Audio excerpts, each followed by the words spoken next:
My wife told me the family vacation was canceled. Too tight this year, just staying in. So I spent the day working. That afternoon, my wife's sister posted a video, a full house, turkey carving, family-only invitations. Everyone was there except me. I stayed silent until wife texted, "Venmo me $3,000, it's urgent." I replied, "Ask the family you chose."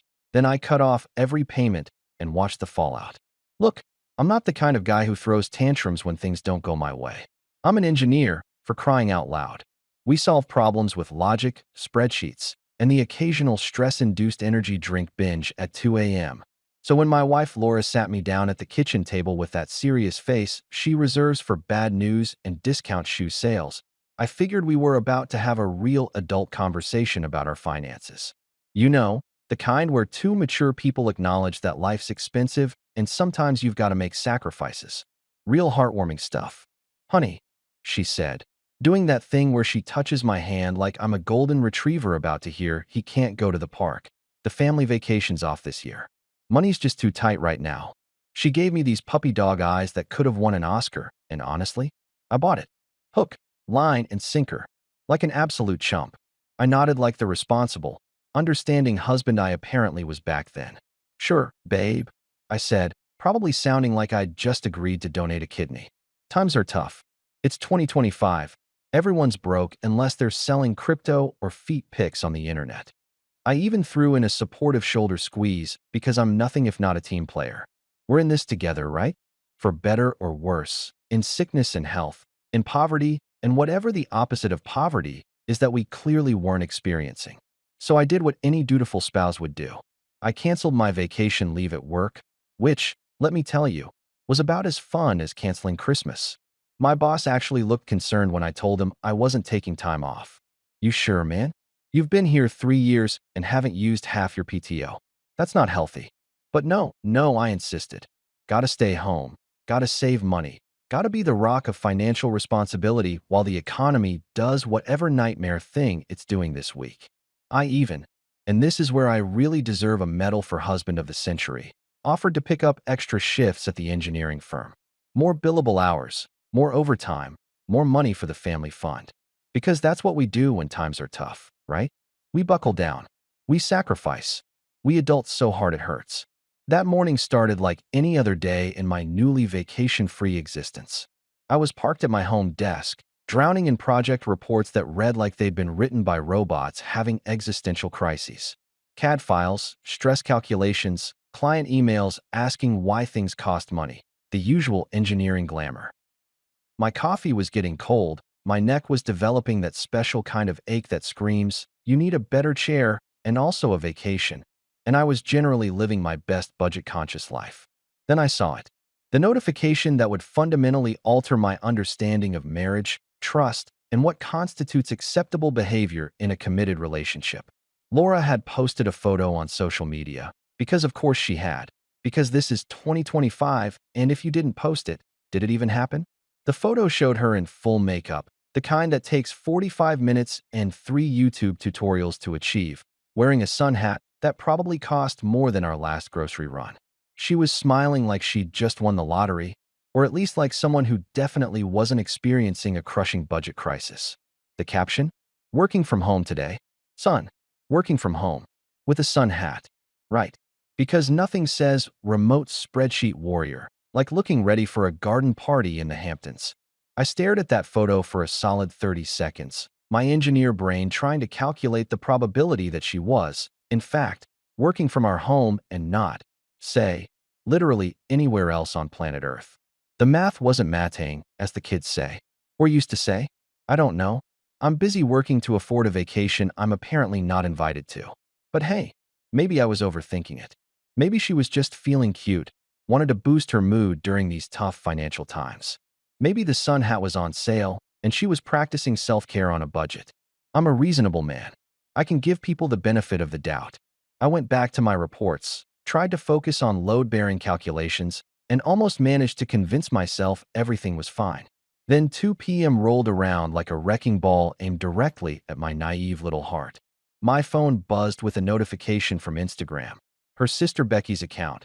which I followed purely out of family obligation and not because I actually wanted to see 40 photos of her overpriced lattes and inspirational quotes about living your truth. But this wasn't a latte. This wasn't a quote. This was a full HD video that would have been better suited for a food magazine spread or perhaps as evidence in my upcoming divorce proceedings.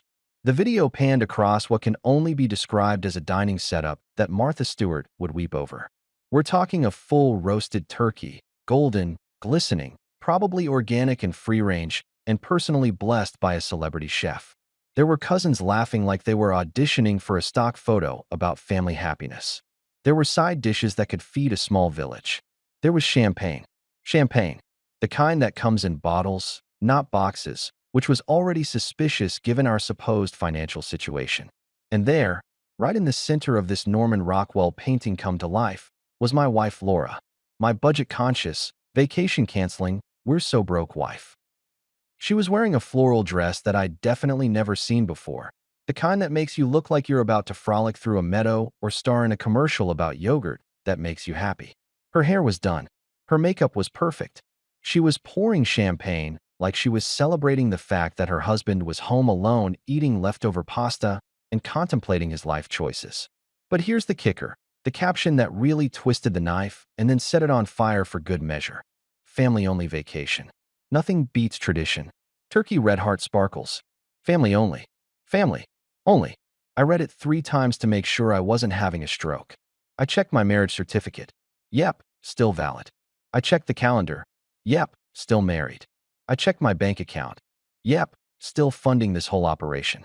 But apparently, somewhere in the fine print of our wedding vows, there was a clause that said family was a flexible term that could exclude the person legally bound to you when it was convenient for turkey dinners and Instagram content. I sat there at my desk, project reports forgotten, cold coffee mocking me, staring at this video of my wife living her best life at what was clearly not a budget-friendly gathering. The turkey alone probably cost more than my weekly grocery budget. The wine? Forget about it. The matching floral arrangements on the table? Someone had money to burn, and apparently that someone had been getting monthly deposits from yours truly. Right. Guess I was just the plus one who expired. The family member with an asterisk. The husband except when there's a vacation involved. I replayed that video one more time, just to make absolutely sure I wasn't hallucinating from too much engineering work and not enough vacation. Nope. Still there. Still smiling. Still very much on a family vacation that I had been explicitly told we couldn't afford. And that's when I realized I wasn't having a budget crisis. I was having a clarity crisis. Because suddenly, everything was becoming very, very clear. So here's the thing about betrayal in the digital age. It comes with receipts. High definition, time-stamped, geotagged receipts that you can watch over and over again until you've memorized every soul-crushing detail. And that's exactly what I did with Becky's little vacation video. I replayed that sucker 12 times. 12. I'm not proud of it, but I'm also not ashamed because each viewing revealed a new layer of what the actual hell that I'd somehow missed before. First viewing, shock. Second viewing, denial.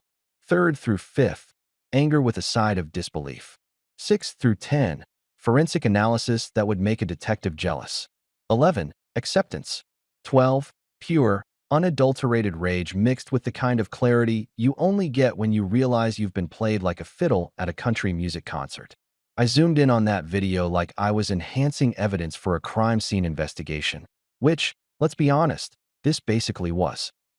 There was my father-in-law, Richard, carving that turkey with the precision and showmanship of a Food Network host who definitely wasn't worried about money being too tight.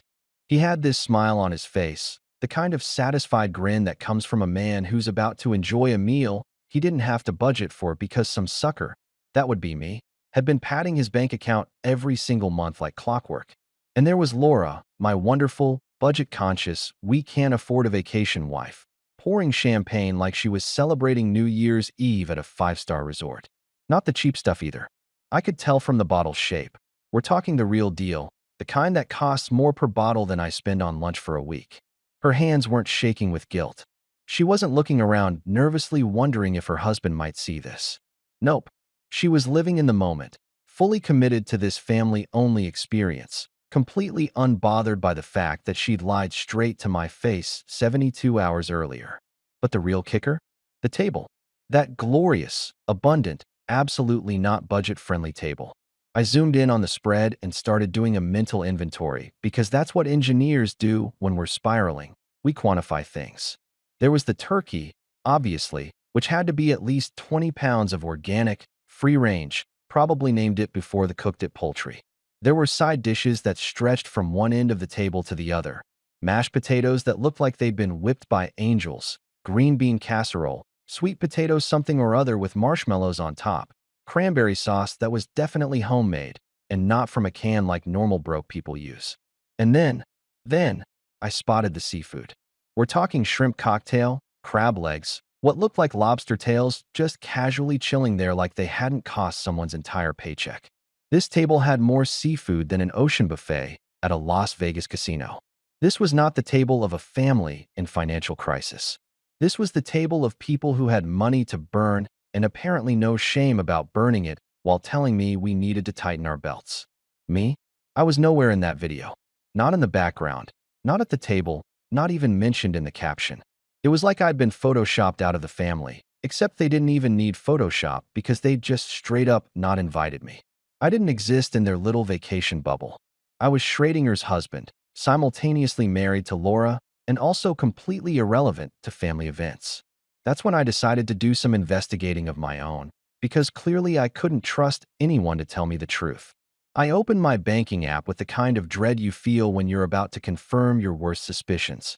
My hands were shaking a little, which annoyed me because I'm a grown man and I shouldn't be getting the stress tremors over a bank app, but here we were. I navigated to our joint account first, the one Laura and I supposedly shared for household expenses and mutual financial goals. Everything looked normal there. Mortgage payment, utilities, groceries, the usual stuff that keeps life running. But then I clicked over to my personal checking account, the one linked to my paycheck. And that's where things got interesting in the way that interesting actually means absolutely infuriating. There they were, lined up like little soldiers of financial deception, recurring transfers. Every single month, like clockwork, $3,000 vanishing from my account. The category? Family expenses. I scrolled back through the history. 6 months, 12 months, 2 years. $3,000, month after month after month, going to Laura's family. Not our family. Not the mortgage, or our future, or our retirement, or literally anything that benefited both of us. Her family. I did the math because that's what you do when your entire reality is crumbling and you need something concrete to hold on to. 12 months times $3,000 equals $36,000 a year. 2 years? $72,000. That's a new car. That's a down payment on a second property. That's a retirement fund that could actually retire. That's 72,000 reasons why we supposedly couldn't afford a vacation while her family was out here living like they'd won the lottery. They said, money's too tight. But that table had more food on it than most people see at Thanksgiving. They said we needed to budget, but they were popping champagne bottles like they were celebrating something. They said family vacation was canceled, but what they meant was my inclusion in the family vacation was canceled while my bank account was still expected to show up and participate. I sat there staring at those transactions, feeling like the world's biggest idiot. How had I not noticed this before? How had I just blindly approved these transfers month after month without asking questions? Oh right, because I trusted my wife. Because I believed her when she said her parents needed help. Because I'm apparently the kind of person who gets taken advantage of and says, thank you. May I have another? But not anymore. Oh no, not anymore. I was done being the ATM with a wedding ring. I was done funding vacations I wasn't invited to. I was done being the invisible family member whose only value was his direct deposit. So I did what any calm, rational, definitely not having a breakdown husband would do. I clicked on every single one of those recurring transfers and hit cancel with the kind of satisfaction usually reserved for popping bubble wrap or watching your enemy trip in public. Cancel, cancel, cancel. $3,000 a month. Terminated effective immediately. Then, because I'm petty and I was running on pure spite at this point, I renamed the transfer folder. Used to be labeled family support or something equally noble sounding. Now, for people who actually like me, I even added a little emoji, the shrug guy. If I was going to burn bridges, I might as well make them pretty. I leaned back in my chair, staring at my handiwork, and felt something I hadn't felt in a long time. Powerful. In control. Like I'd just taken back a piece of myself that had been slowly bleeding out through monthly bank transfers and lies disguised as budget concerns. My phone buzzed with a notification, probably another Instagram update from the family-only vacation. I didn't even look at it. I didn't need to. I'd seen everything I needed to see. I'd learned everything I needed to learn. And most importantly, I'd done everything I needed to do. The turkey was carved, the champagne was poured, and my automatic payments were canceled. Let's see how long the party lasts when the money train pulls into reality station. I closed my laptop, grabbed my cold coffee, and took a sip even though it tasted like bitter regret and old dreams. Seemed appropriate. Everything else in my life had gone cold. Might as well commit to the theme. $3,000 a month. Gone. Just like that. And you know what? It felt absolutely fantastic. 3 days. That's how long it took for the consequences of my financial independence to come knocking. 3 glorious, peaceful days where I went to work, came home, made myself dinner without consulting anyone about budgets, and slept like a man who'd finally canceled his subscription to a service he never wanted in the first place. I was living my best life, or at least a significantly less financially abused version of it. I should have known the peace wouldn't last. Peace never lasts when you've cut off someone's money supply. It's like cutting the power to a house. Eventually, someone's going to notice the lights don't work anymore and come asking questions. In this case, that someone was Laura, and those questions came in the form of a text message that popped up on my phone while I was in the middle of a meeting about load-bearing structures. Ironic, considering I'd just stopped being everyone's emotional and financial load-bearer. My phone buzzed on the conference table, and I glanced down out of habit. The preview was enough to make me smile in a way that probably concerned my coworkers. "Hey babe, can you Venmo me $3,000? Urgent. Urgent." That was rich. Everything was always urgent when it came to her family's needs, but apparently inviting me to family gatherings was more of a whenever we feel like it kind of situation, which is to say never. I excused myself from the meeting, walked out into the hallway, and just stared at that text message like it was a piece of modern art I was trying to understand. The audacity, the sheer, unfiltered audacity of this woman to ask me for $3,000 after what had happened.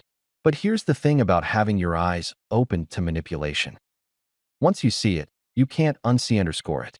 That text message wasn't a request from my loving wife who needed help. It was a transaction request from someone who'd gotten used to me being a human ATM and was now confused about why the machine wasn't dispensing cash anymore. And you know what? I was done being a machine. I was done being convenient. I was done being the solution to problems I didn't create and apparently wasn't important enough to be included in the celebrations that my money funded. So I smiled. Not a happy smile. More like the smile of a man who's about to watch karma do its thing in real time. I typed out my response with the kind of care and precision I usually reserved for engineering calculations. Every word mattered. Every period was placed with intention. This was going to be good. Ask the family you chose. 6 words. Simple. Direct. Packed with more meaning than a philosophy textbook. I hit send and felt a rush of satisfaction that probably wasn't healthy, but felt absolutely amazing anyway. It was like finally saying the thing you've been thinking for years, but were too polite to verbalize. Well, guess what? I was done being polite. Polite got me excluded from vacations while my bank account got a front row seat. I watched the message change from delivered to read in real time. Then I watched as those 3 little dots appeared, disappeared, appeared again, disappeared again. She was typing and deleting, typing and deleting. I could practically feel her confusion through the phone. This wasn't how things usually went. Usually, I just said, "Sure, babe," and moved the money without question like the good little ATM I was supposed to be. 30 seconds later, I know because I counted, because I'm petty like that, my phone started vibrating in my hand. Laura was calling. Of course she was calling. Text messages are easy to ignore or misinterpret, but a phone call? That's when you know someone's really confused or really angry or both. I let it ring twice before answering, just to make her sweat a little. Is that childish? Absolutely. Do I care? Not even a little bit. "Hello." I answered, using my most casual voice, like I hadn't just dropped a bomb on our entire financial arrangement. "What does that mean?" Her voice was sharp, with an edge of panic that honestly felt like music to my ears. Not because I wanted her to panic, but because it meant she was finally understanding that something had fundamentally changed. I could have played dumb. I could have pretended I didn't know what she was talking about. But where's the fun in that? Where's the growth? Where's the standing up for yourself and refusing to be treated like a second-class citizen in your own marriage? It means, I said, keeping my voice calm and level like I was explaining a basic engineering concept to a first-year student. I finally took your budgeting advice. I'm tightening things up too. You know, being fiscally responsible, cutting unnecessary expenses, all that good stuff you were so concerned about 3 days ago when you told me we couldn't afford a vacation. The silence on the other end of the line was beautiful. And I mean beautiful in the way that silence can be when it's filled with the sound of someone's entire worldview crashing down around them. It was the silence of realization, of consequences meeting actions, of the chickens coming home to roost and finding out the coop had been foreclosed. You, you can't be serious, she finally said, and I could hear her trying to figure out if I was joking. Spoiler alert, I wasn't joking. I'd never been more serious about anything in my entire life, including my wedding vows, which apparently meant more to me than they did to her. Oh, I'm absolutely serious, I replied, and I was still smiling even though she couldn't see it. Maybe she could hear it in my voice, though, that edge of satisfaction that comes from finally standing up for yourself after being stepped on for way too long. See, I did some thinking after you canceled our vacation due to budget concerns. I thought, you know what? She's right. We should be more careful with money. We should really examine where our dollars are going and whether those expenses are actually benefiting us. Both of us. Together. As a married couple. I could hear her breathing on the other end. Quick and shallow. The kind of breathing that happens when someone's getting angry or stressed or both. Good. Let her feel a fraction of what I felt watching that video of the family vacation I apparently wasn't family enough to attend. So I looked at our accounts. I continued, really getting into it now. And I found some interesting recurring expenses. $3,000 a month interesting. Going to your family. Every single month. For years. Funding lake houses and turkey dinners and champagne brunches and apparently vacations that I'm not invited to because money's too tight. That's different, she started, but I cut her off because nope, we weren't doing this. We weren't doing the thing where she tried to justify or explain or make excuses for why it was totally fine to lie to my face and exclude me from family events while draining my bank account. It's not different, I said, my voice harder now. It's exactly the same. It's money leaving our household. Money that could have paid for the vacation you canceled. Money that could have done a lot of things. But instead, it paid for a party I wasn't invited to, and honestly, I'm done paying for parties I'm not invited to. I'm done funding a family that doesn't consider me family. More silence. This one felt different though. Less shocked, more angry. I could practically hear her gearing up for a fight, getting ready to throw out all the usual arguments about how her parents needed help, about family obligations, about how I was being selfish and cruel, and probably several other things that would be designed to make me feel guilty and reverse my decision. But here's the thing about clarity. Once you have it, it's really hard to guilt trip someone back into ignorance. So to answer your original question, I said, wrapping this up before she could launch into whatever speech she was preparing. No, I won't Venmo you $3,000. Not today, not tomorrow, not until someone can explain to me why I'm family enough to fund vacations, but not family enough to attend them. Ask the people you actually chose to spend time with. Ask the family that was important enough to include in your family-only vacation. I'm sure they've got the money. I've been sending it to them for years. Her voice came back cold and sharp. You're being ridiculous. This is about my parents potentially losing their house. Then maybe, I interrupted, they should have thought about that before planning an expensive vacation and posting about it on social media. Just a thought. You know, from someone who actually understands budgeting. I hung up before she could respond. Just pressed that red button and ended the call. And let me tell you, it felt incredible. It felt like reclaiming power I'd given away without even realizing it. It felt like respect, self-respect, the kind you can only get when you finally stop letting people treat you like you're optional. My phone immediately started buzzing again. Laura calling back, probably ready to really lay into me now. I declined the call. She called again. Declined. Again. Declined. After the fourth attempt, I just turned my phone to silent and went back to my meeting about load-bearing structures. Turns out, I just tested my own load-bearing capacity, and guess what? I was stronger than I thought. You know what's wild about people who get caught doing shady things? They don't apologize. They don't acknowledge what they did wrong. No, they gaslight you so hard you start wondering if maybe you're the crazy one for being upset about it. And Laura? Oh, she had a PhD in gaslighting that I swear she earned somewhere between our wedding day and that turkey dinner I wasn't invited to. She came home that evening acting like nothing had happened. Not like, oops, we had a fight. Let me ease back into normal conversation. Nothing happened. I mean full-on, Oscar-worthy performance of a woman who genuinely believed that if she just acted normal enough, reality would bend to accommodate her delusion. She walked through the door, dropped her purse on the counter, kicked off her shoes, and said, "I kid you not. What do you want for dinner?" I was sitting on the couch, laptop open, pretending to work, but actually scrolling through job listings in cities far away from this circus. I looked up at her like she'd just asked me to solve a quantum physics equation using only interpretive dance. "Excuse me. Dinner," she repeated, opening the fridge like this was just another Tuesday, and not the day she tried to Venmo shake me down for $3,000 after excluding me from a family vacation. I was thinking maybe we could do that pasta thing you like. The one with the garlic and... You're joking, right? I closed my laptop and just stared at her. You're actually standing there asking me about pasta like you didn't just get caught lying to my face about budget issues while vacationing with your family on my dime? She sighed. Actually sighed. Like I was the one being difficult. Like I was the problem here. She closed the fridge door and turned to face me with this expression that I can only describe as patient mother dealing with a toddler throwing a tantrum. "You're overreacting," she said, and those two words right there, that's how I knew we were entering the gaslight zone. "You're overreacting" is the battle cry of people who know they messed up, but are hoping you'll doubt yourself enough to let it slide. Overreacting, I repeated, tasting the word like it was something rotten. "I'm overreacting. That's your take on this situation." "It was a small family thing," she continued, moving into the living room like she was going to sit down next to me and have a reasonable conversation. I shifted away before she could get too close. I wasn't falling for the physical proximity trick, the one where she sits next to me and touches my arm, and suddenly I'm supposed to forget that I have a functioning brain. "You hate crowded places anyway. I thought I was doing you a favor." A favor?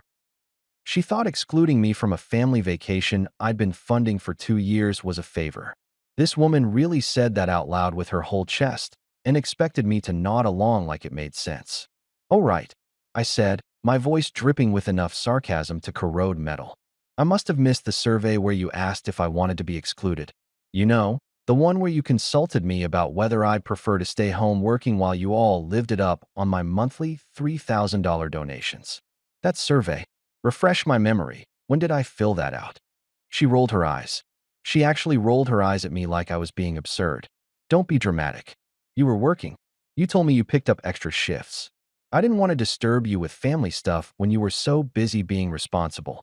There it was. The twist. The spin. Suddenly my decision to work extra, a decision I made because she told me we couldn't afford a vacation, was being used as justification for why they didn't invite me to the vacation we supposedly couldn't afford.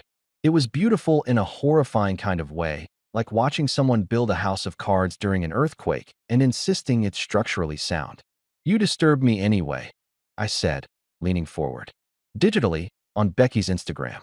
You know, the post with the caption, 'Family-only vacation'? That one disturbed me quite a bit, actually. Really interrupted my workflow when I saw my wife pouring champagne at a feast that could feed a small nation while I was eating leftover pizza, because we're supposedly broke. She had the audacity to look annoyed. Not guilty. Not apologetic. Annoyed. So this is what this is about. Social media?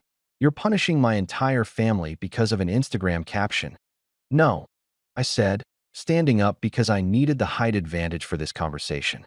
"I'm stopping financial support to people who don't consider me family. There's a difference. A pretty significant one, actually. One involves punishment. The other involves basic self-respect and financial boundaries." That's when she switched tactics. I could see it happening in real time, like watching someone change lanes without signaling. Her face shifted from annoyed to concerned, her voice got softer, and here came the guilt trip I'd been waiting for.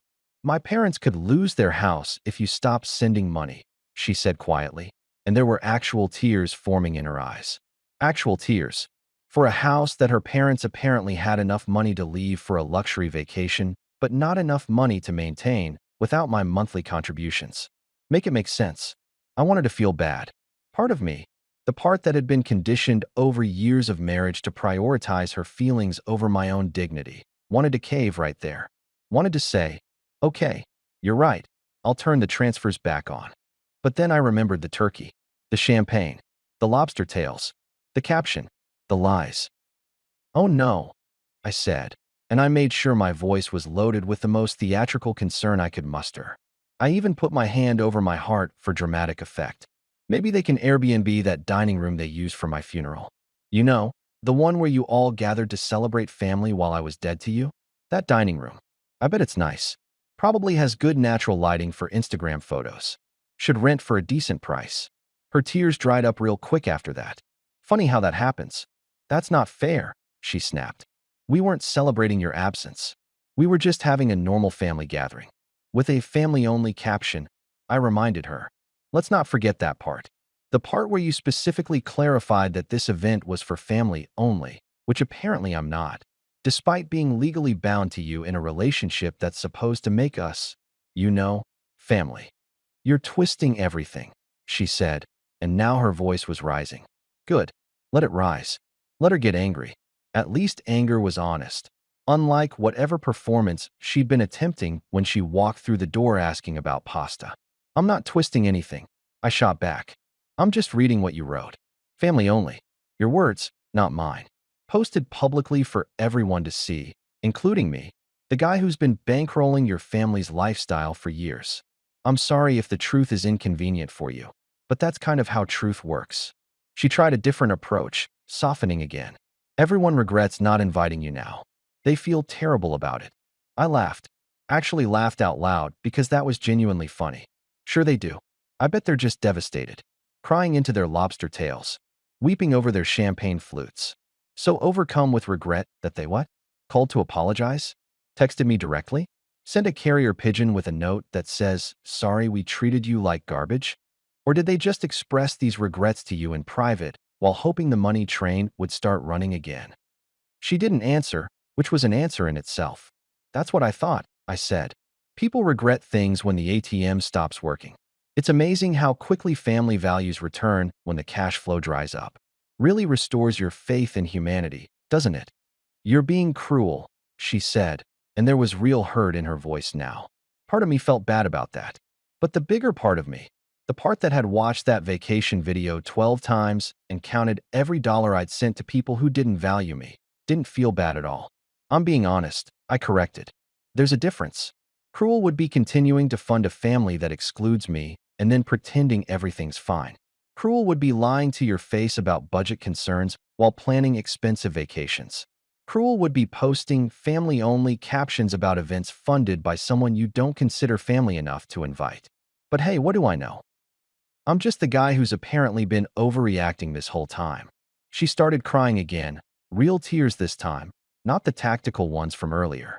She sank onto the couch and put her face in her hands, and her shoulders shook with genuine sobs.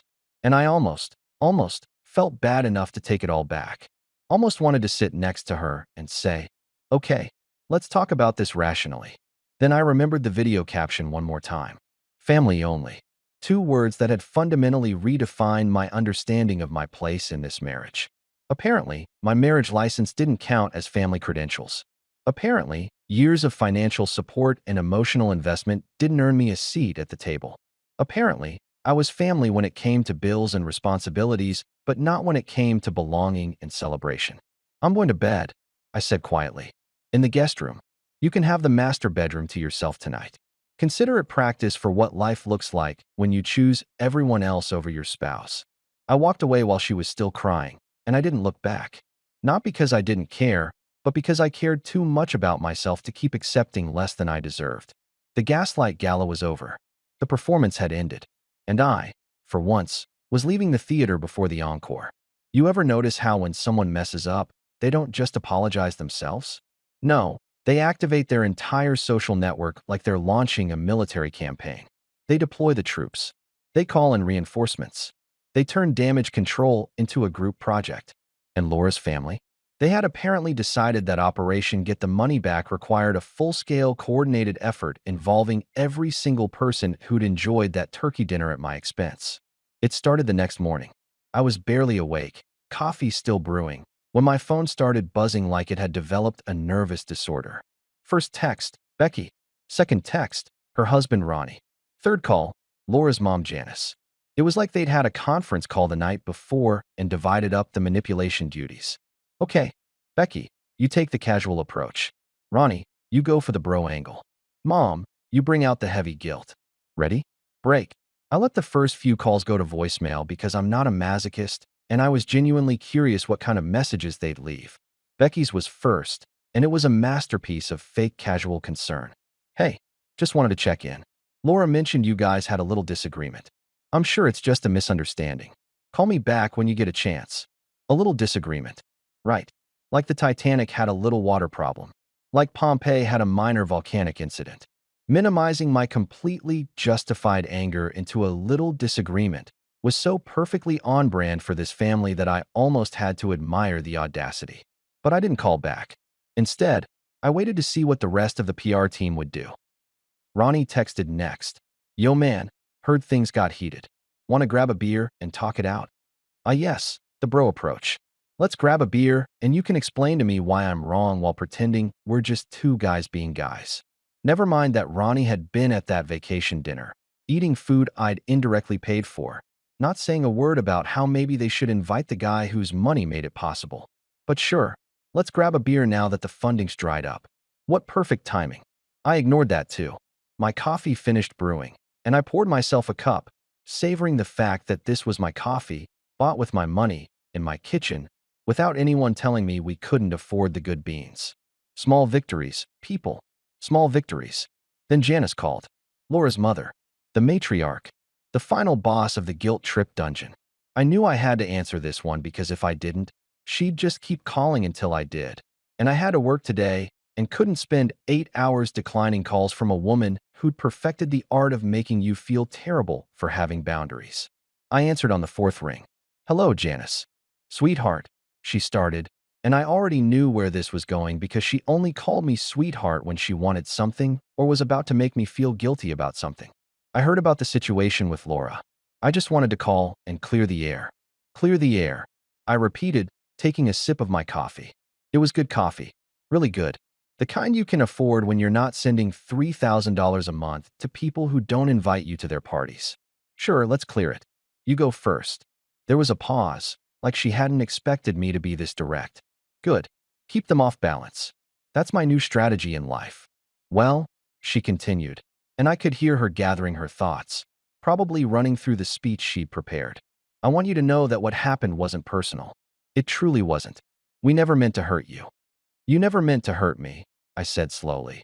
But you did exclude me from a family vacation while telling me that we couldn't afford said vacation, all while I've been sending you $3,000 a month for 2 years. So while it may not have been personal, it was definitely intentional. There's a difference. We just thought, she started, but I cut her off because no, we weren't doing the we just thought excuse. That's the cousin of we meant well and the sibling of you're overreacting. You thought wrong, I said flatly. You thought I'd be fine with it. You thought I wouldn't notice. You thought I'd keep sending money regardless of how you treated me. And you know what? That's on me. I let you think that. I let you all think I was fine being the invisible checkbook. But that's changing now. Families make mistakes, Janice said, deploying the heavy artillery. The family card. The oldest trick in the manipulation handbook. We all make mistakes. What's important is that we move forward together. I had to laugh at that one. Actually laugh out loud. Right there in my kitchen, holding my excellent coffee that I'd bought with money that used to go to these people. Families make mistakes, I repeated. You're absolutely right, Janice. Mistake is forgetting to buy milk. Mistake is double booking a dinner reservation. Mistake is accidentally sending an email to the wrong person. You know what's not a mistake? Planning an entire vacation, filming it, posting it on social media with a family-only caption, and then asking the person you excluded for $3,000 3 days later. That's not a mistake. That's a pattern of behavior. Silence on the other end. I was on a roll now, and honestly, it felt incredible. All these years of biting my tongue, of being the good son-in-law, of not making waves. It was all coming out now like water through a broken dam. And you want to talk about moving forward together? I continued. Where was that energy when you were planning the vacation? Where was the together when you were carving turkey and popping champagne? Where was the family unity when Laura was telling me we couldn't afford to take time off while you all were literally on vacation? It's funny how together only matters when you need something from me. You're being unfair, Janice said, and her voice had an edge now. The sweetness was wearing off, revealing the manipulation underneath like cheap paint peeling off a wall. Richard and I could lose everything if you stop helping us. Then maybe, I said, and I made sure my voice was crystal clear so she couldn't misunderstand a single word. You should have thought about that before planning an expensive vacation and posting about it on Instagram for everyone to see, including me. Just a thought. You know, from someone who actually understands what financial responsibility looks like. We're family, she said, playing the card again like it was a magic spell that would make me forget everything that had happened. No, I corrected her. You're Laura's family. I'm apparently just the guy who pays for stuff. And I'm done with that role. I'm done being the ATM with a wedding ring. I'm done financing a family that doesn't consider me family enough to include in their celebrations. I'm done pretending that my feelings don't matter as long as my direct deposit shows up on time. So what? Janice's voice turned cold now. You're just going to abandon us? After everything we've done for you? And there it was. The final form. The ultimate guilt trip. The after everything we've done for you card, which is particularly hilarious when you consider that the main thing they'd done for me was accept my money every month without question. What exactly have you done for me, Janice? I asked, genuinely curious. Please enlighten me. Because from where I'm sitting, I've sent you $72,000 over the past 2 years, and in return, I got excluded from family events and lied to about budget issues. So please, itemize for me what you've done that somehow balances that equation. She sputtered. Actually sputtered. We welcomed you into the family. We included you in holidays. You included me in holidays when it was convenient, I interrupted. You welcomed me into the family as long as I was useful. And the second you had a vacation you actually wanted to enjoy, suddenly I wasn't family enough to invite. So forgive me if I'm not overwhelmed with gratitude for the privilege of funding my own exclusion. I can't believe you're being this selfish, she said. And wow, the projection was strong with this one. I was being selfish. Me, the guy who'd been hemorrhaging money to support people who didn't value him. That was rich. I'm not being selfish, I said calmly. I'm being rational. I'm allocating my resources to people and things that actually value me. That's not selfishness. That's basic self-respect. Something I should have developed years ago, but better late than never, right? Don't come crying to us when you need family support, Janice said, and I could tell she meant it as a threat, but honestly, it sounded like a promise of peace. I won't, I assured her. Don't worry. I'll remember exactly who considered me family and who didn't when I needed support. Thanks for making that distinction so clear. I hung up before she could respond. Didn't even say goodbye. Just pressed that red button and ended the call, and it felt like closing a chapter in a book I never wanted to read in the first place. The phone immediately rang again. Becky. I declined. Ronnie. Declined. Laura calling from work. Declined. It was like playing whack-a-mole with people who suddenly cared about my feelings now that the money had stopped flowing. I silenced my phone, finished my coffee, and got ready for work. As I was leaving, I saw a group text had started in the family chat, the one I was still somehow included in despite not being family-only vacation material. I opened it against my better judgment. Messages from everyone. Becky, can't believe he's doing this. Ronnie, so ungrateful. Janice, we gave him everything. Richard, Laura's dad, finally chiming in, he'll come around. He always does. I typed out one message to the group. I can see all of these, by the way. And for the record, you didn't give me everything. I gave you everything, $72,000 to be exact. You gave me a family-only vacation caption and a masterclass in conditional acceptance. Not exactly a fair trade. Then I left the group chat entirely. Deleted. Gone. Bye. As I drove to work, My phone kept buzzing with individual messages, but I didn't look. I had work to do, a life to rebuild, and exactly zero interest in being the family PR team's rehabilitation project. They wanted me back. They could start by actually treating me like family. Until then, they could figure out their own budget crisis without my help. Funny how that worked out. A week passed. 7 glorious days of silence from the family PR team. 7 days of me actually enjoying my paycheck. 7 days of sleeping in the guest room. Because Laura and I were in this weird limbo where we lived in the same house, but existed in completely different realities. She kept trying to act like everything was fine while simultaneously giving me the cold shoulder, which is a special kind of cognitive dissonance that probably deserves its own psychology term. Then, on day 8, Laura tried again. And this time, she came armed with what I can only describe as full rom-com mode. I came home from work to find candles lit in the living room.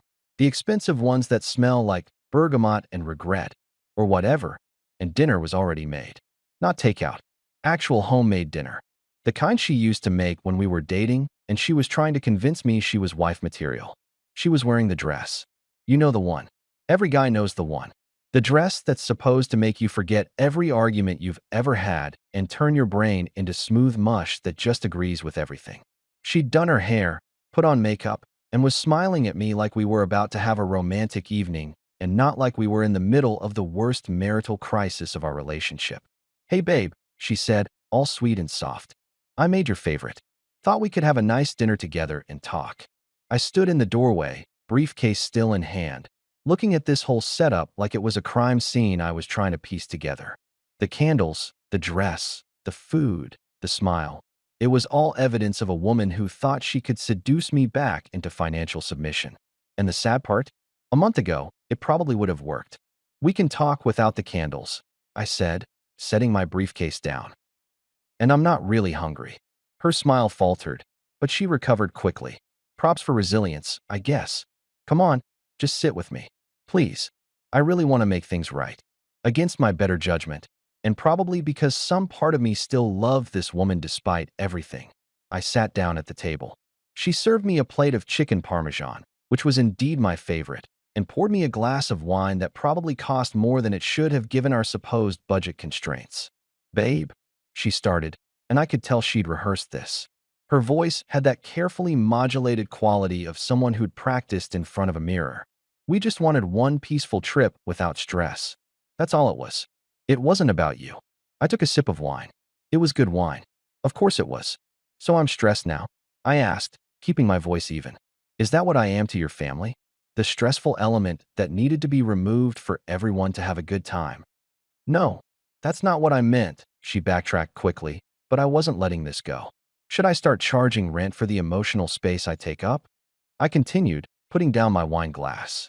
"You know, since I'm apparently such a burden on everyone's good time, maybe I can Venmo you monthly payments for the stress I cause by existing in your family orbit." She reached across the table to take my hand, but I pulled away. Not aggressively, just enough to make it clear that physical contact wasn't going to fix this. Her face fell, and I almost felt bad. "Everyone regrets not inviting you," she said, and there was real emotion in her voice now. Not the rehearsed kind, but actual feeling. "My mom feels terrible. Becky's been crying. Even my dad said he wishes things had gone differently." "Sure they do," I said, picking up my fork but not actually eating anything. "People regret things when the ATM stops working. It's like clockwork. Funny how the guilt only shows up when the money disappears. Really makes you think about what people actually value, doesn't it?"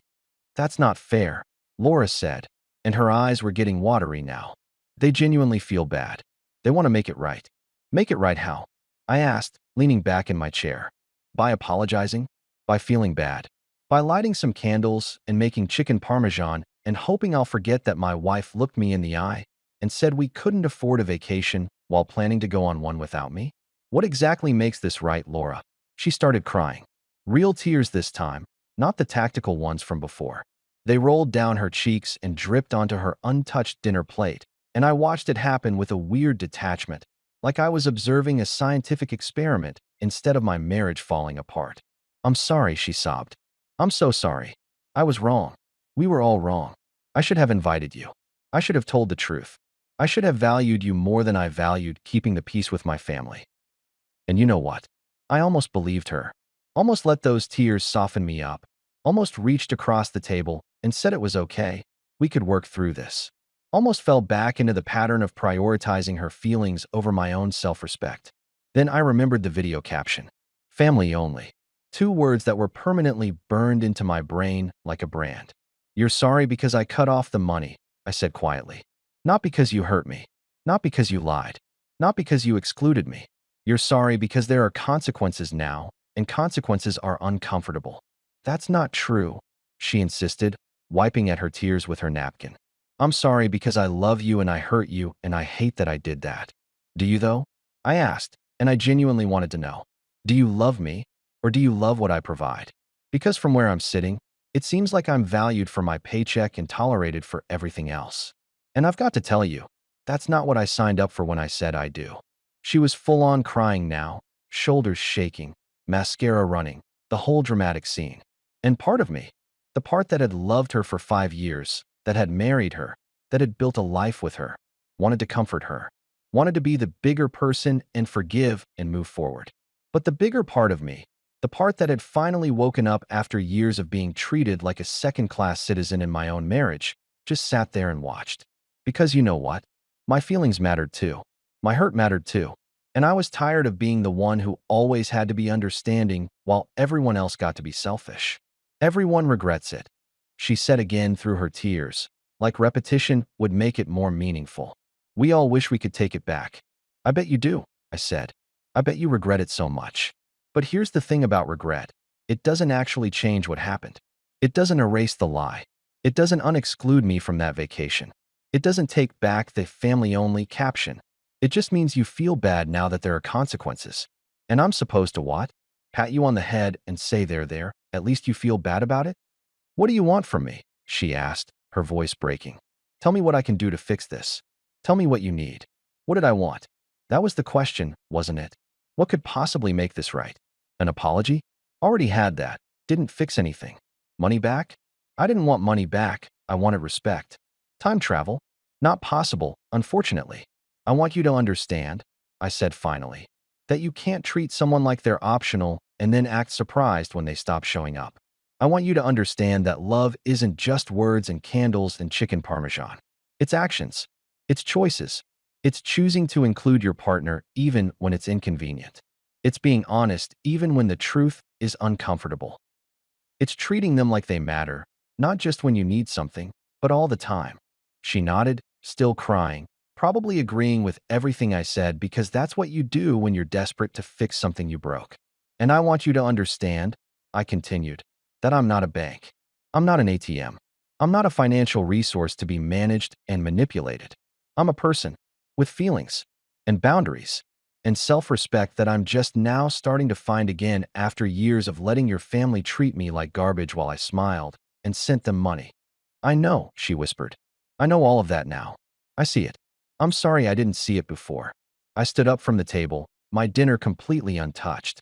The candles were still burning, making the whole scene feel like a funeral for our marriage instead of a romantic dinner. The thing about learning lessons, I said, is that they're a lot more expensive when you learn them late. You could have learned this lesson years ago if you just treated me like I mattered. But you didn't. You learned it now because I finally stood up for myself. And I'm not sure that's the same thing as genuine growth. Where are you going? She asked as I grabbed my briefcase. Guest room, I said. Same place I've been sleeping all week. Because apparently, marriage vows don't count as family credentials in this house. I left her there with her candles and her tears and her chicken parmesan, and I didn't look back. Not because I didn't care, but because caring about myself had to come first for once. In the guest room, I lay on the bed and stared at the ceiling, and for the first time since this whole thing started, I didn't feel angry. I just felt tired. Tired of fighting, tired of explaining, tired of being the one who had to justify why I deserved basic respect and inclusion. My phone buzzed. A text from Laura. I really am sorry. I love you. I looked at it for a long time before responding. Love without respect isn't love. It's just manipulation in a prettier package. She didn't text back after that. And honestly, the silence was kind of nice. Because peace, I was learning, wasn't about candles and apologies. It was about finally valuing yourself enough to walk away from people who didn't. Turns out, $3,000 a month is a lot of money. I know, shocking revelation, right? But apparently Laura's family hadn't quite grasped this concept until the checks stopped clearing and reality came knocking at their door like a very aggressive bill collector. And let me tell you, watching the dominoes fall from my position of newly discovered financial independence was more entertaining than anything Netflix had to offer. It started small.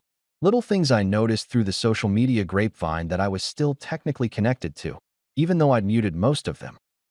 Becky posted something about tightening the belt and getting back to basics, which was hilarious coming from a woman who'd posted 17 different brunch photos in the last month alone. Her husband Ronnie, the guy who'd wanted to grab a beer and talk it out, suddenly had his golf clubs listed on Facebook Marketplace. The same golf clubs he'd bragged about buying just 3 months ago. Premium set, barely used, priced to sell fast. Real fast. Then came the bigger stuff. Laura's parents, Richard and Janice, the king and queen of we might lose everything, listed their lake cabin. You know, the lake cabin they bought 2 years ago. The one they'd used for weekend getaways and family gatherings, and apparently the vacation I wasn't invited to. The listing went up on a Tuesday, and by Friday, Laura was having what can only be described as a complete meltdown in our kitchen. "They're selling the cabin," she said, like she was announcing someone had died. The cabin, where we spent every summer, where we made memories. Where I sent $3,000 a month to help maintain. I finished for her, not looking up from my laptop where I was researching vacation destinations for one. "That cabin." She glared at me like I'd just kicked a puppy. "You're enjoying this."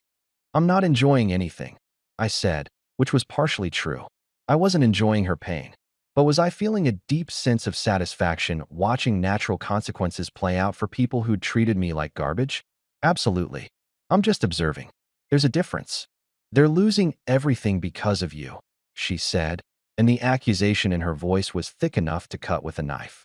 I closed my laptop and gave her my full attention because this needed to be said clearly. No, they're losing things because they made financial decisions based on income they didn't earn.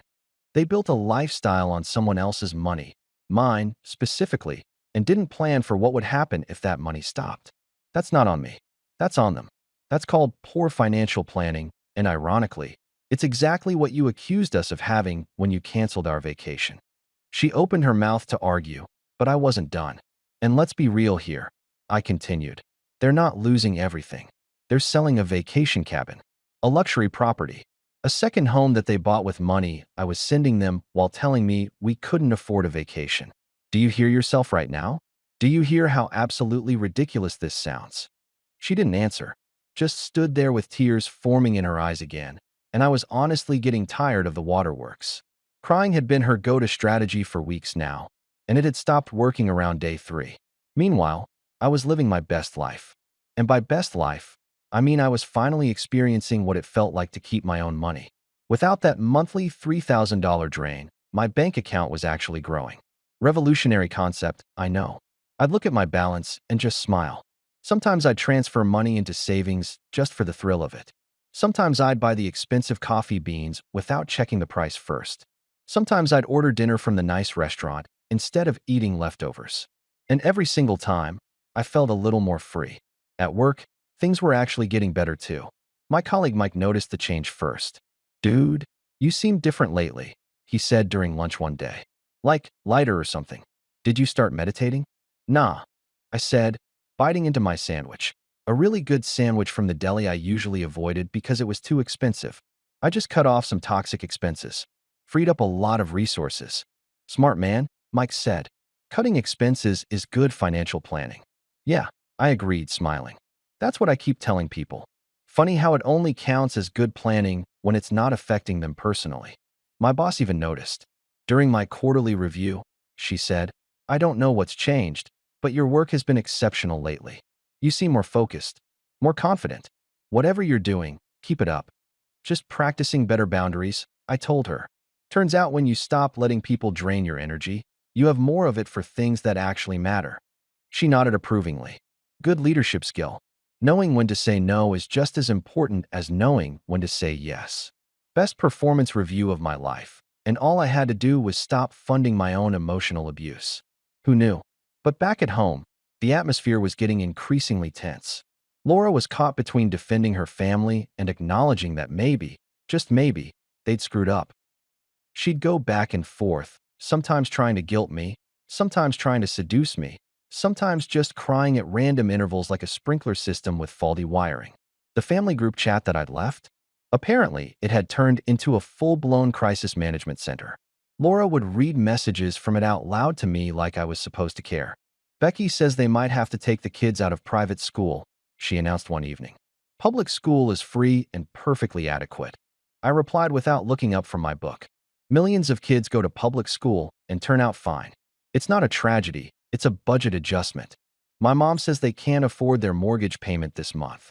Then maybe they should downsize to something within their actual means instead of living in a house they can only afford with my monthly donations. Ronnie lost his job. That one made me look up. Ronnie lost his job, or Ronnie got fired for selling golf clubs during work hours on Facebook Marketplace. She didn't answer, which was an answer. 2 months passed like this. 2 months of watching Laura's family scramble to adjust to a lifestyle they could actually afford instead of the one they'd been living on my dime. 2 months of increasingly desperate attempts to get me to turn the money back on. 2 months of me sleeping better than I had in years. Then came the group text. Not to the family chat I'd left, but directly to my phone. From Janice. We hope you're happy. You broke this family. I stared at that text for a solid minute, feeling absolutely nothing. No guilt, no regret, no sadness, just a kind of peaceful certainty that I'd made the right choice.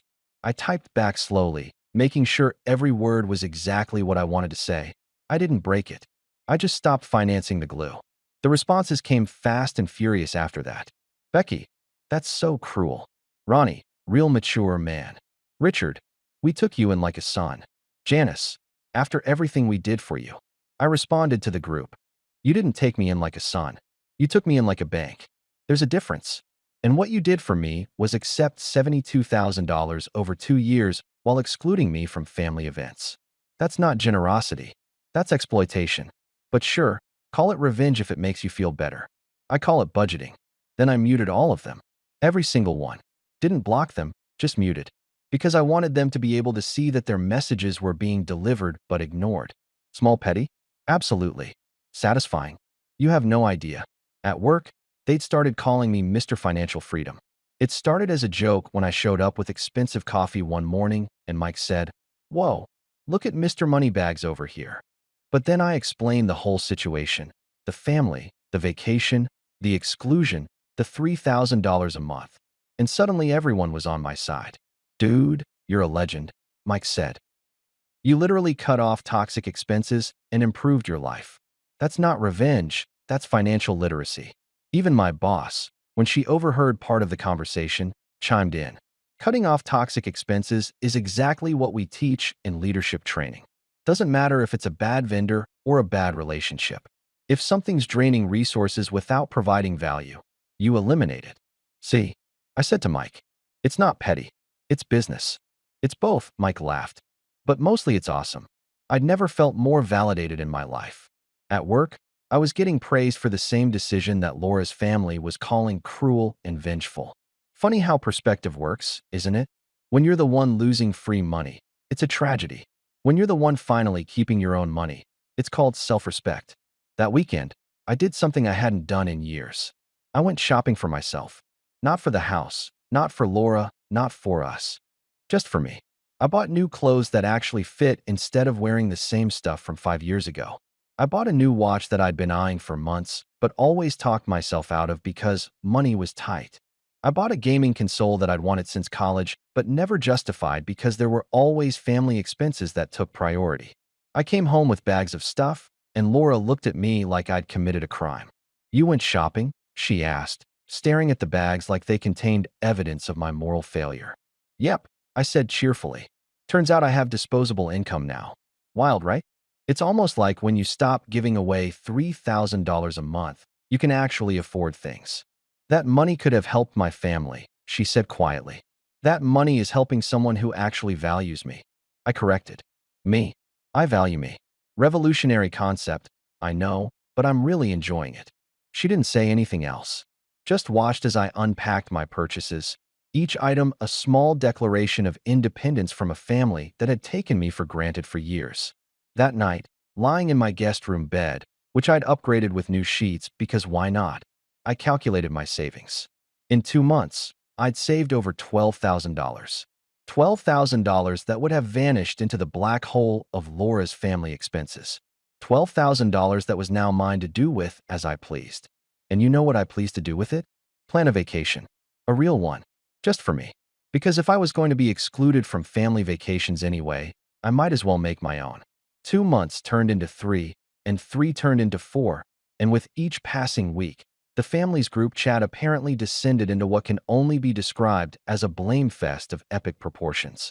I knew this because Laura kept accidentally leaving her phone open to it, or reading messages out loud with this pointed tone like I was supposed to feel guilty and immediately reverse course.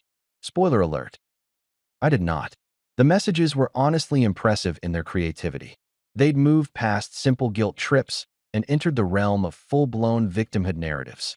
According to the gospel of the family group chat, I was single-handedly responsible for everything from their financial troubles to global warming. Okay, maybe not global warming, but give them time. I'm sure they'd find a way to blame me for that too. It was a Tuesday evening when the group chat really resurrected like a zombie that refused to stay dead. I was making myself a steak dinner, a nice ribeye that I'd bought without checking the price tag first, because that's the kind of baller move you can make when you're not sending $3,000 a month to people who don't like you. When Laura's phone started buzzing like it was having a seizure. "Oh God," she muttered, looking at her screen. "They're at it again." "At what?" I asked, flipping my steak. It was going to be perfect. Medium rare, just the way I liked it, cooked in a cast iron skillet I'd bought for myself last week. "The group chat," she said, like that explained everything. "They're talking about you." "Fun," I said, genuinely unbothered. What am I being blamed for today? Economic recession? The fall of Rome?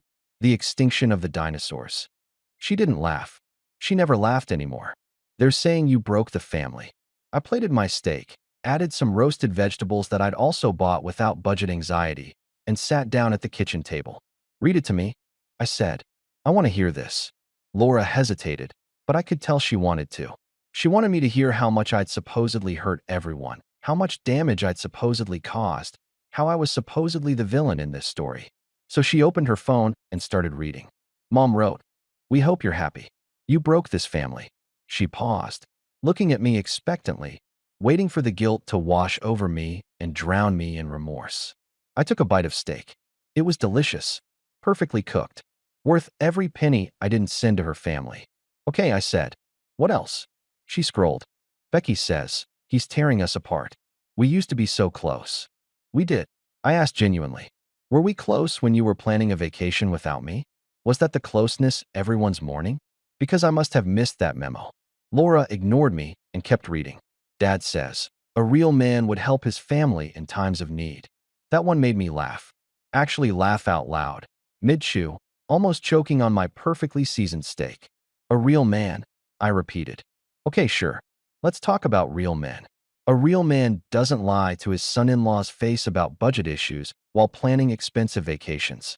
A real man doesn't accept monthly payments for 2 years and then exclude the person paying from family events.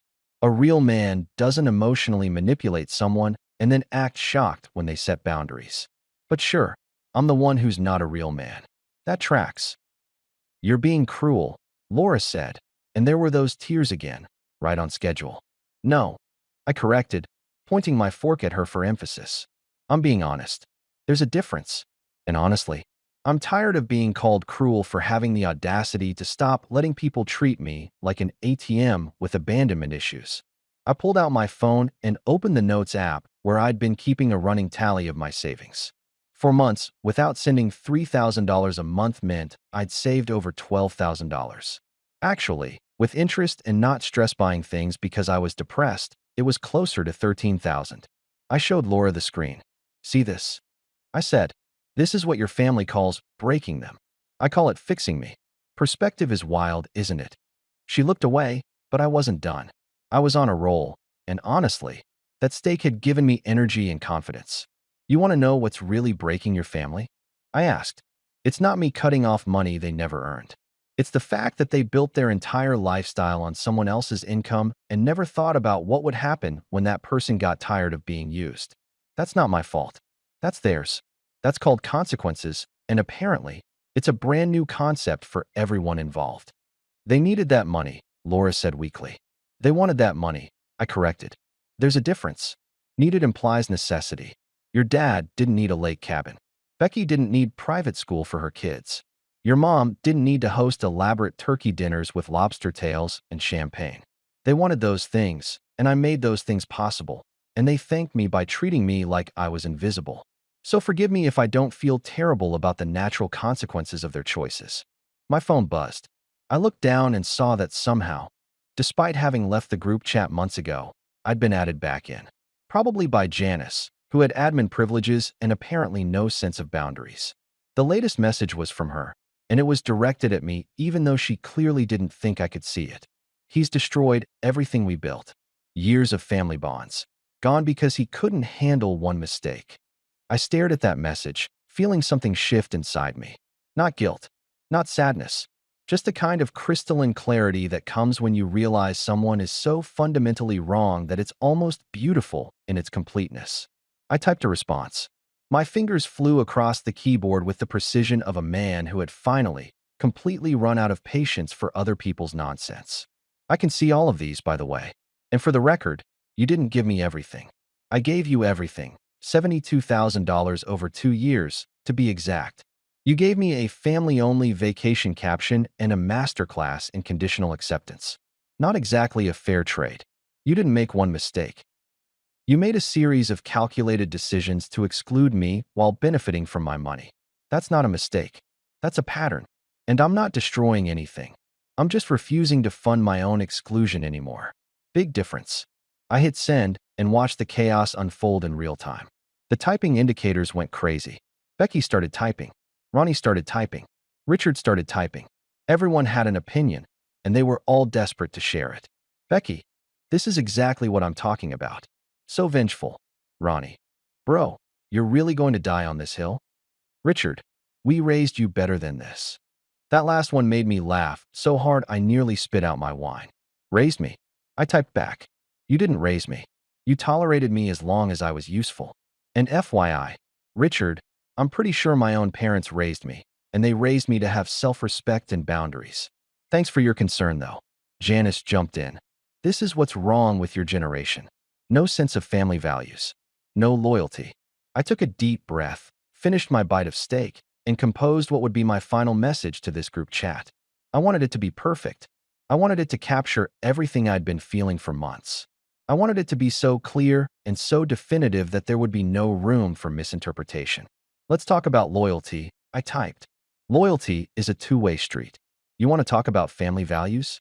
Family values means including your son-in-law in family vacations instead of lying to him about money. Family values means not exploiting someone's generosity for years and then acting shocked when they stop being generous. Family values means treating people like they matter, not just their bank accounts. You don't get to cry about broken loyalty when you were never loyal to begin with. You were loyal to my money, not to me. There's a difference, and I'm sorry you're just now learning it. I paused, then added one more thing. Also, this isn't revenge. It's budgeting. You know, that thing Laura told me we needed to do when she canceled our vacation? Turns out she was right. We didn't need to budget. So I budgeted you out of my life. Not because I'm vengeful, but because I'm finally valuing myself enough to stop funding people who don't value me. Call it whatever you want. Revenge, cruelty, selfishness. I call it self-respect. And it costs exactly $3,000 less per month than my old life did. Then I left the group chat again, deleted the whole thing from my phone, blocked the group number so they couldn't add me back. I was done. Completely, totally, utterly done. You shouldn't have said that, Laura said quietly, staring at her phone where the messages were probably exploding with outrage. Probably not, I agreed, cutting another piece of steak. But it felt amazing. And you know what? I'm tired of not saying things because they might upset people who have zero problems upsetting me. I'm tired of being the one who has to be understanding and patient and forgiving while everyone else gets to be selfish and demanding and cruel. I'm tired of playing a game where the rules only apply to me. At work the next day, I told Mike about the group chat incident. He literally stood up and applauded. Dude, that's the most badass thing I've heard all week. You just verbally destroyed an entire family dynamic in one text message. Multiple text messages, I corrected. I wanted to be thorough. Even better, he said. You know what this is? This is leadership. Standing up for yourself, setting boundaries, refusing to accept treatment that's beneath you. They should teach this in business school. My boss overheard. Again, these cubicle walls are way too thin, and actually came over. I hope you don't mind me saying this, but watching you develop boundaries over the past few months has been impressive from a professional standpoint. You've gone from someone who lets people walk all over them to someone who knows their worth and demands respect. That's growth. Thanks, I said, genuinely touched. It only cost me $72,000 in a marriage to figure it out. Cheap at twice the price, she said seriously. Self-respect is priceless. Everything else is just money. That evening, I came home to find Laura packing a bag. Not a small overnight bag. A big suitcase. The kind you pack when you're leaving for a while. Going somewhere. I asked, though I knew the answer. My parents' house, she said without looking at me. I can't do this anymore. The fighting, the tension, watching you destroy my family. I'm not destroying your family, I interrupted. Your family is experiencing the natural consequences of their actions. That's different. Whatever, she said, zipping up her suitcase. I need space to think, to figure out if this marriage is even worth saving. And you know what? I didn't try to stop her, didn't beg her to stay, didn't promise to change or reconsider or turn the money back on. I just said, okay, take all the space you need. She looked at me like she'd expected me to fight for her. But I was done fighting. I was done begging to be valued. I was done being the only one trying to save something that maybe wasn't worth saving. She left, and I finished my dinner alone in a quiet house that suddenly felt more peaceful than it had in years. For months, turned into a beautiful, peaceful existence that I'd started calling my freedom era. Laura was still at her parents' house, occasionally texting me things like, "We should talk," or "I miss you," which I'd respond to with increasingly non-committal replies like "okay" or "noted," because I'd discovered something revolutionary. I didn't actually miss the chaos. I missed the idea of marriage, sure, the companionship, the partnership, all that wholesome stuff. But the actual reality of being married to someone who valued her family's comfort over my basic human dignity? Yeah, I wasn't missing that at all. And my bank account? Oh, my bank account was absolutely thriving. It was like watching a plant grow after you finally remember to water it and give it sunlight and stop letting toxic people drain all its nutrients. I'd open my banking app just to look at the numbers sometimes, which I know sounds ridiculous, but you have to understand, for years, watching money vanish into the void of family expenses had become so normal that seeing it actually accumulate felt like witnessing a miracle. For months of saving $3,000 a month, plus the money I wasn't spending on trying to make Laura happy, plus a decent bonus from work for that killer project I completed, meant I'd saved over $12,000. Actually, with everything factored in, it was closer to 14 grand. $14,000 that was mine, all mine, sitting in my account like a middle finger to everyone who'd told me I was being selfish. So I did what any rational person would do with their newfound wealth and freedom. I booked myself a vacation. A real one. Not a, maybe we can afford this if we cut back on everything else vacation. A proper, no expense spared, first-class flight and oceanfront resort kind of vacation. To Cabo San Lucas, Mexico, because I'd always wanted to go and Laura had always said it was too expensive, while simultaneously funding her family's lake cabin adventures. The irony was not lost on me. In fact, I was drowning in irony, swimming in it, building a house out of irony bricks and living there rent-free. I spent an entire Saturday planning this trip, and let me tell you, it was the most fun I'd had in years. I wasn't checking prices compulsively. I wasn't calculating whether I could afford it. I wasn't asking anyone's permission. I was just choosing things I wanted. A beachfront suite with a private balcony? Sure. All-inclusive meal plan at the resort's 5-star restaurants? Absolutely. Scuba diving excursion? Why not? Deep-sea fishing trip? Hell yes. Spa package. You know what? I deserve it. By the time I was done booking, the total came to just under $8,000 for a week-long trip. $8,000. The old me would have had a panic attack. The old me would have canceled it immediately and put the money toward family expenses. The old me would have felt guilty for even looking at the prices. The new me? The new me hit confirm booking with the biggest smile on my face and zero regrets. I didn't tell Laura about the trip right away. Why would I? We were separated. She was at her parents' house probably being told daily about what a terrible person I was, and honestly, I didn't know her an explanation for how I spent my own money. But word travels fast in the age of social media, and apparently, my excitement was visible enough that Mike noticed at work. "You're in a good mood lately," he said during lunch one day. Like, suspiciously good. "Did you win the lottery or something?" "Better," I said, pulling up the resort photos on my phone. "I'm going to Cabo. Solo. For a week. Leaving in 3 weeks." Mike whistled, looking at the pictures of pristine beaches and infinity pools. "Damn, that's fancy. Good for you, man. You deserve it after all the crap you've been through." "Thanks," I said, and I meant it. It felt good to have someone actually support my happiness instead of making me feel guilty for it. "How much did this run you?" he asked, then immediately backtracked. "Sorry, that's rude. You don't have to." $8,000, I said, not caring about the money talk. $8,000 for 7 days of paradise. You know what the best part is? That's less than 3 months of the money I was sending to Laura's family. 3 months of funding people who didn't value me, or 1 week of experiencing pure, uninterrupted joy. Seems like a pretty easy choice. Mike raised his coffee cup. To financial independence and self-respect. "I'll drink to that," I said, clinking my cup against his. That evening, I made the mistake of posting about my upcoming trip on Instagram. Just a simple post with one of the resort photos and a caption that said, "Solo vacation countdown begins." Sometimes you have to choose yourself. Basic stuff. The kind of thing people post every day without drama. Except, of course, nothing in my life could be drama-free anymore. Within an hour, my phone started blowing up. Laura called, declined. Her mom called, declined. Becky texted a paragraph about how inappropriate it was for me to flaunt my wealth while her family was struggling. I replied with a screenshot of my Instagram post and wrote, "I'm posting about a vacation I saved for with my own money. You know, the money I used to give you? Yeah, it turns out when you keep your own paycheck, you can afford nice things. Wild concept." She didn't respond to that. But the best, or worst, depending on your perspective, came from Richard, Laura's dad.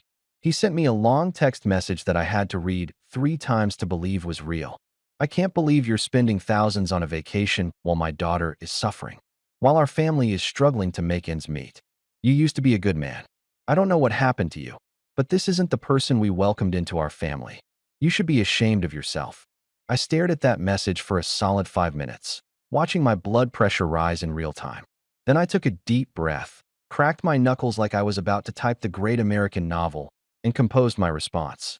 "Richard, let me break this down for you in terms you might understand. I'm spending $8,000 on one vacation for myself.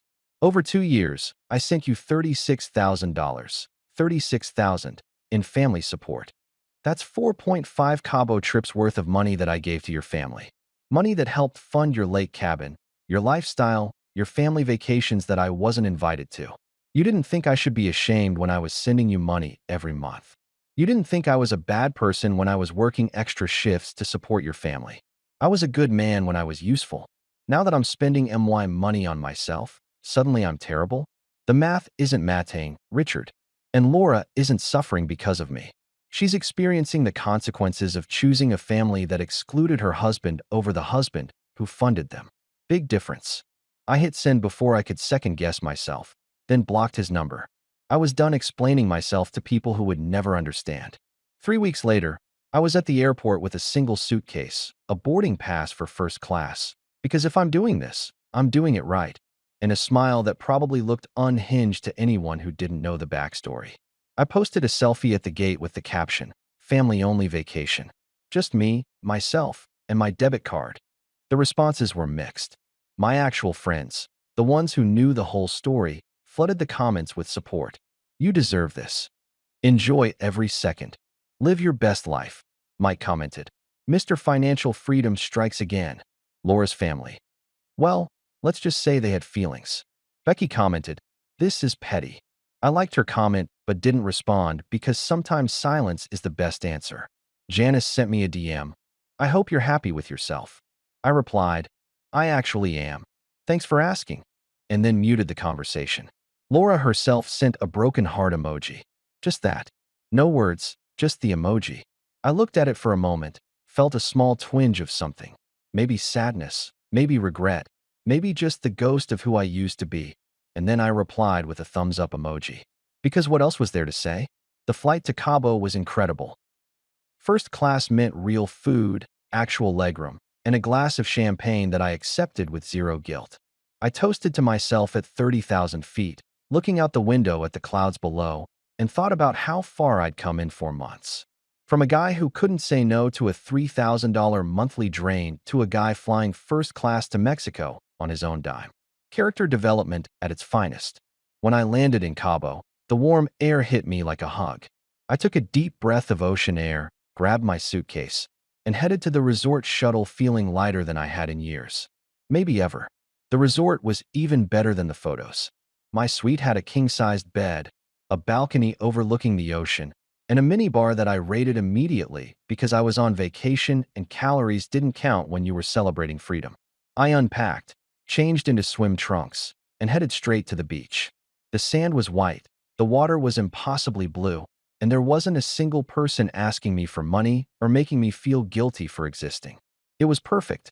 I set up in a beach chair, ordered a drink with an umbrella in it, because when in Cabo, and pulled out my phone to take a photo. The ocean stretched out in front of me, endless and peaceful. I snapped a picture and posted it with the caption. Turns out, when you stop funding other people's dreams, you can afford your own. My phone buzzed immediately with notifications, but I turned it on airplane mode without looking. Whatever drama was brewing back home could wait.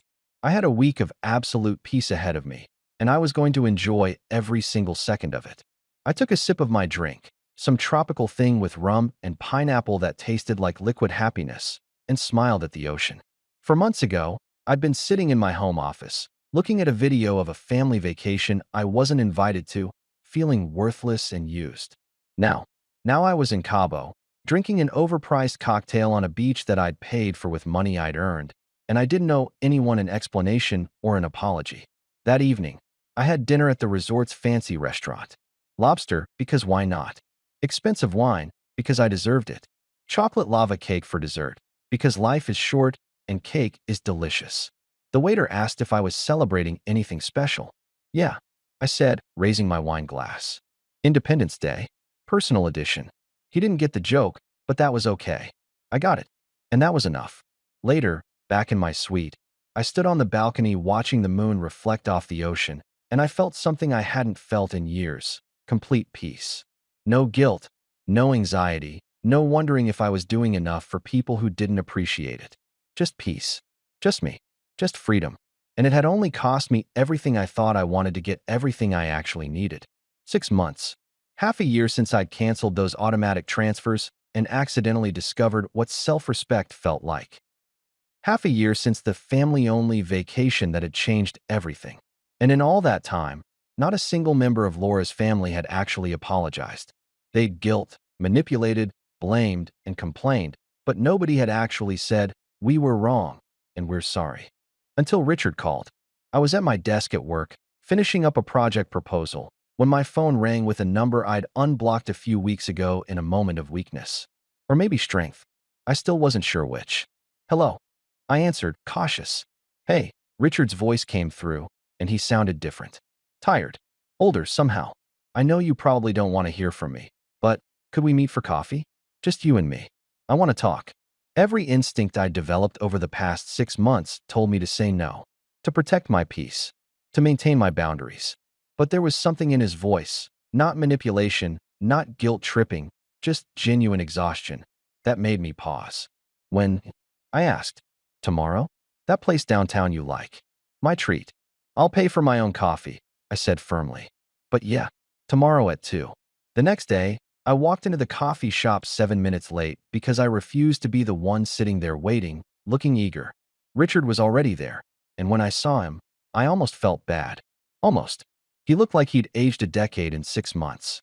His hair was grayer, his face more lined, and he was hunched over his coffee cup like it was the only thing holding him together. "Thanks for coming," he said as I sat down across from him. I ordered my coffee, the expensive one, because I could afford it now, and waited. This was his meeting. He could start. "I owe you an apology," he said finally, not meeting my eyes. "A real one. Not the kind where I apologize, but then explain why you're also wrong.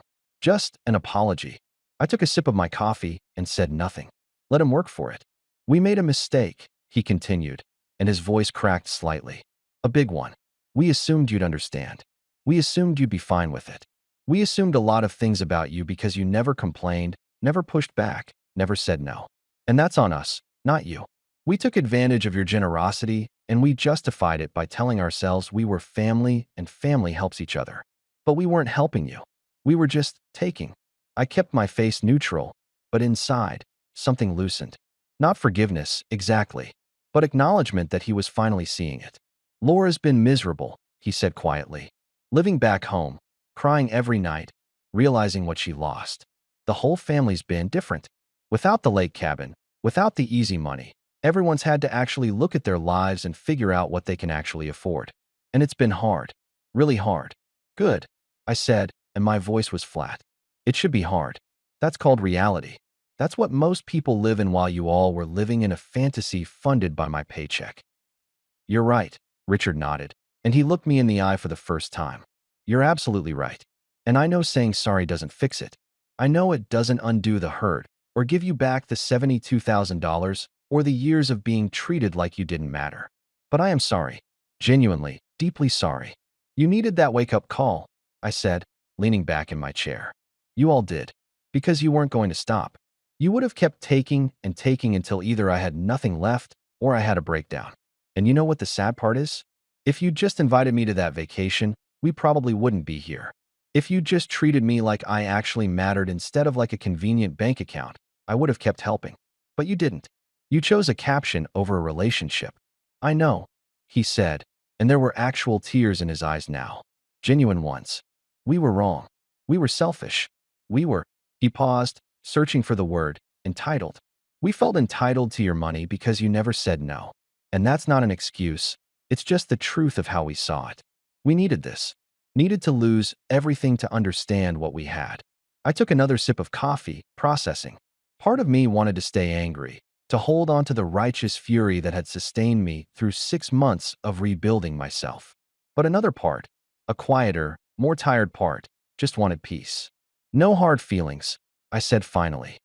"I mean it. I'm not holding a grudge. I just reallocated funds, from family drama to self-respect. Better return on investment." Richard laughed, a short, sad sound. "Always the engineer. Everything's an equation." "Some equations are simple," I said. "Respect equals respect. Value equals value. If the equation doesn't balance, you solve for the missing variable. In this case, the missing variable was my self-worth."